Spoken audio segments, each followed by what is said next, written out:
this is your old Intel badge. And I was looking at it. You have not changed a bit, man. What really changed my limiting belief was the first day at Intel. This is where magic is happening, and I'm right there. My wife always says, even Jeff Bezos has the same 24 hours. That's what they say. Even in the orientation, they say there is no dress code. You can wear whatever you're comfortable with, blah, blah, blah. But his cubicle is there, and his cubicle is the same size as mine. What? That was like... I didn't know that. That was unbelievable because at Intel, we had this concept of work weeks, right? Starts from one, every work week, every project is tracked by work week. And that time, Moore's law, he already predicted that every 2 years, the number of transistors are going to double, the processing power is going to double. But that was such a big deal because it seems impossible. Like when you're working on that tape out, they used to call it, wherein the chip is ready. Decision in my life ever was choosing to quit Intel. That was like very emotional for me.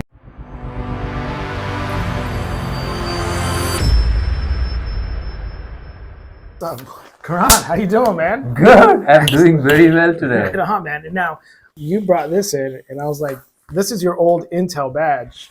And I was looking at it. You have not changed a bit, man. When did you get this? When did this? You take this badge ID?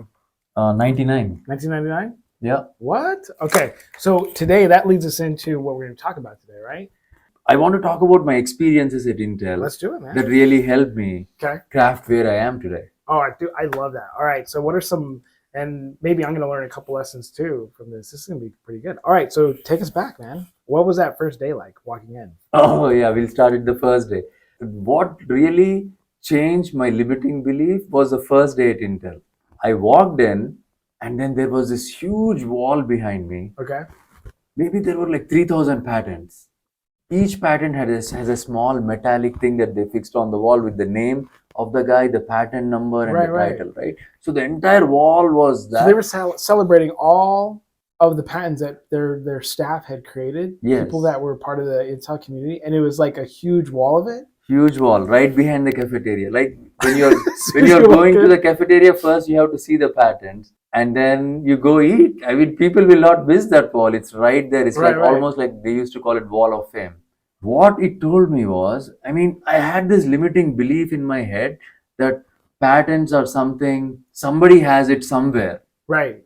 It's not a visceral experience. You're like, you don't make a connection to these patents that are being made, right? You're just like, okay, somebody somewhere else is making them. Exactly. I always thought, I mean, I never could wrap my head around the fact that some of these guys have cubicles right around there and they're probably eating in the same cafeteria, using the same toilets as I'm using right there. So that was like a huge awakening for me. I thought, man, this is where magic is happening and I'm right there. You're right in the middle of it. There's no difference between you and those people on the wall. Yes, right? And if I aspire for it, I can get a patent. It was almost like I was in a striking distance. So that was the biggest awakening for me. Day one at Intel, this is where the magic is happening. I'm there here. And if I don't make the best use of what God has given me as a gift, I'm wasting my life. Right. I'm here already. Yeah. So do you have any experience having that kind of a limiting belief that you had? Suddenly you saw something and then it just broke the ceiling. Dude, I've had probably a handful of moments like that. And I think one that's really recent in my mind is, and we'll talk about this later, is my experience at the museums in LA and seeing the artwork and the artists that are on there. And just thinking about that level of difference between the artist who is only being sold at small fairs or small little shops and the artist who is in an art gallery or doing something at that level, right? That was my kind of big aha, like, you know, the work that I'm seeing, not to compare myself to great, like amazing, like Da Vinci or anything like that, but there are some elements of photography and stuff where you're like, I'm in striking distance. I could do something that could be really interesting, that could be on a level beyond where I'm at right now, but isn't so far away as I used to think from what are considered really great artists. So, yeah. I know this general contractor who builds a lot of custom homes. Mm-hmm.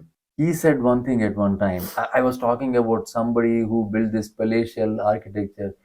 He said they also wear pants the same way, one leg at a time. Mm-hmm. That's what he said. I'm like, That's true. Yeah. And my wife always says even Jeff Bezos has the same 24 hours. He does. Everybody, it's the same. You just have to figure out that, hey, I can really do it, and this is the time, and you do it. That's what happened to me at Intel. Well, let's think about that. So Gordon had the same 24 hours that we do. What is it that he was doing with his 24 hours that allowed him to do what he did? Now, a portion of that is right time, right place, right? And the skill set that he brought. Anything else come to mind that you're like, what is it that he was doing leadership wise, personal wise, that you felt, okay, he really took advantage of those 24 hours to be able to do what he did? See, there are two differences, right? One, the gifts that God gave us. Okay. Maybe somebody is handsome by birth, maybe somebody's skin tone is better by birth. So we can't even compete with that. Right. So Gordon, some of these legends are probably blessed with high IQ to begin with. Okay, yeah. A lot of people with high IQ who didn't start Intel also. There is probably many among us who have not done it.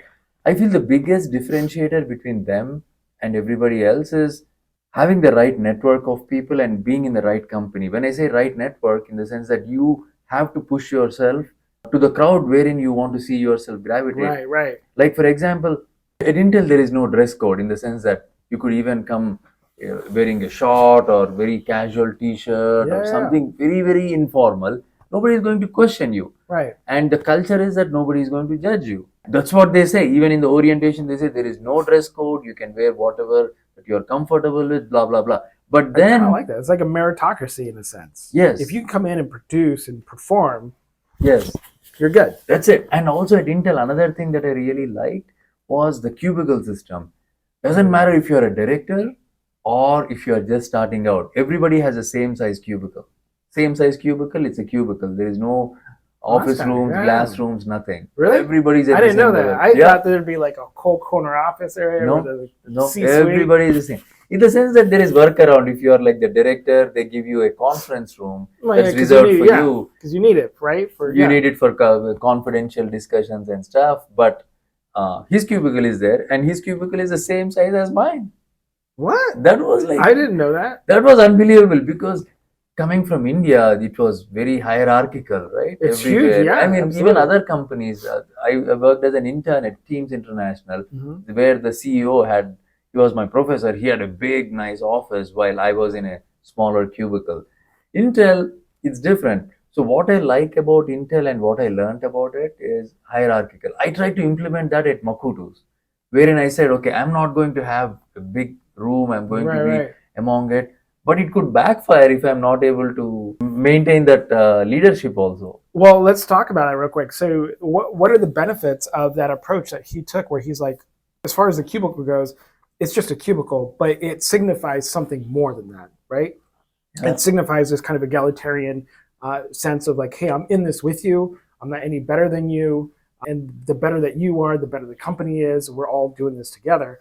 Beyond that, was there any other tangible things that you saw that was a benefit to the company and to people working there from that kind of system? It's an open door policy, literally, in the sense that every cubicle is open. You can walk into anybody's cubicle and then you can just knock and say, hey, can I talk to you? Right. And that open door policy is even logistically, it makes sense because you're just walking down the hallway. You can literally talk to people and the collaboration improves. You know, so that brings something to my mind is if you're going to do that, it means that they have brought in people who, okay, let's say that you've been there for 10 years and you got new hires like you that are coming in. Open door policy. They trust the company's hiring process and the network of people they're bringing in enough to say, hey, we can keep that open door policy with people we don't even know that are coming in brand new. Yeah. Because we understand that they know their stuff and they're going to respect our time the way they're going to respect their time. And they're not going to come to my cubicle just to waste time. Yeah. No. See, the culture is built from ground up, right?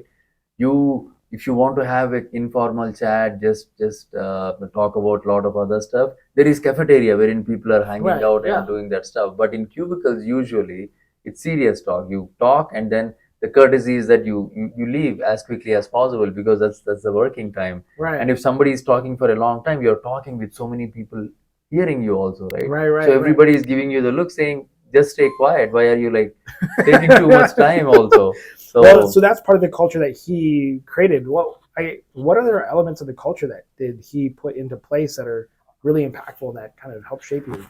See, at Intel we used to have this badge, right? With this badge, right, there is a calendar. First there is a calendar. Okay. Calendar, we all imagine it to be 12 months, right? And then resolutions, we all imagine it to have a resolution first of the year or in the first week, right? And then you lose track of where you are. Okay. At Intel, we had this concept of work weeks, right? Starts from one, every work week, every project is tracked by work week. So they'll say, oh, it's due 26.1, they'll say. That means work week 26. Then you can see it's the last week of June. Oh, gotcha. Then everything is tracked. Then out of 52, even in your mind, it's easy to calculate. If they say work week 50, then you know it's in the last 2 weeks, right before. So this concept of having this work week calendar is extremely useful when you're creating your goals also. You can easily create saying, okay, the first 13. This makes perfect sense for engineers. You understand that? We're going to 26.1. Awesome. And then in the back of the calendar, everybody has their values.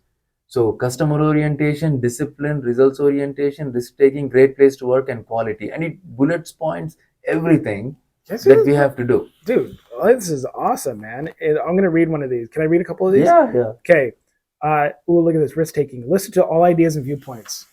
That is something that we don't have a lot of these days. It seems like people are so siloed.